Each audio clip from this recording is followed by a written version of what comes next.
are inside the 5 o'clock Rihanna, Calvin Harris at Light Rock 97.5 KEXL. It's 5:11 on a Monday drive time edition.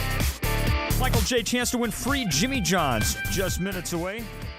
WJAG KEXL KQKX has come a long way since its start in 1922.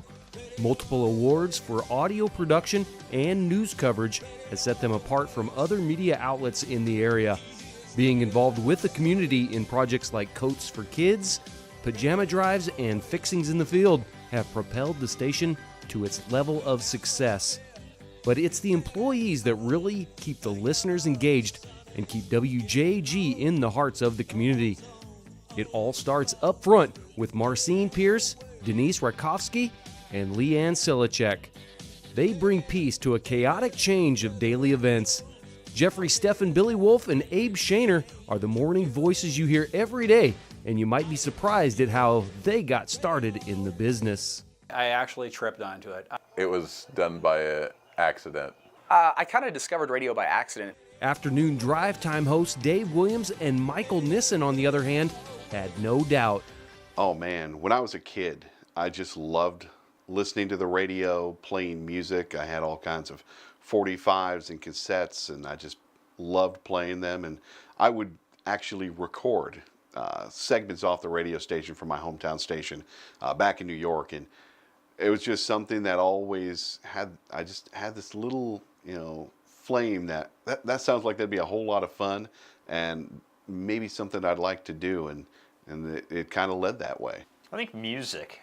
I think thinking back to even when I was younger, you turn on the radio and there it was, your favorite song, So I think something drives, obviously everybody to do ultimately what they want to do. When asked what the key to their success behind the mic was, they all knew exactly what got them there and what they hope will keep them on top of their game. I think just being intimate, it's one-on-one communication. That's really what I enjoy about radio, is it's such an intimate medium, more so than television. Being myself. Do not hide anything from them. I'm an open book on the air. I tell them that. They know everything about my life, the good, the bad, the ugly. I've never lied to the listeners, and I will never do that. Anything that goes on in my life, they'll know about. Even stuff that happens, say, on the weekend, I talk about. They know what goes on in my life. And I think I hope that makes me appealing to them for that reason. I wanted to have as much audience involvement and as much audience participation as possible. A lot of shows, and everybody's got a different way of doing it, they don't have a lot of audience participation, even if it's a national show. That's not how their show is formatted. But I always thought, especially on a local level, the more that I can get people that are listening involved, the better it's going to make the show. It's definitely important to be in the community, part of it. That is the heart and soul of your radio station and what you do. You get to have fun and play music in most cases, go out and do sports, but it's those listeners. You've got to have that interaction with them. How we connect with an audience, make it as engaging as we can, for the people out there, listening and making them a part of what we do. With the demand for honest local news coverage and that intimate connection the community has with the DJs, Steffen believes that is what will keep WJAG a staple in the area. You can get your national news from a lot of different places. You can get your state news from a lot of different places. But you can't get your local sports teams covered by ESPN.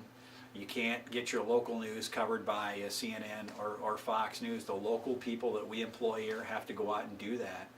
And I still think that the most reliable source for your local news and sports is right here on your local radio station. Because the people who live in the community, the people who work at this radio station also live in this community, and they care about the community just as much as the consumer does. And so when you build that trust with your audience over the years, they're going to turn to you because they trust you with giving them the information that they need to know. So thank you, WJAG, for giving us the local news we want from the local people that we trust. And with any luck, for another 95 years.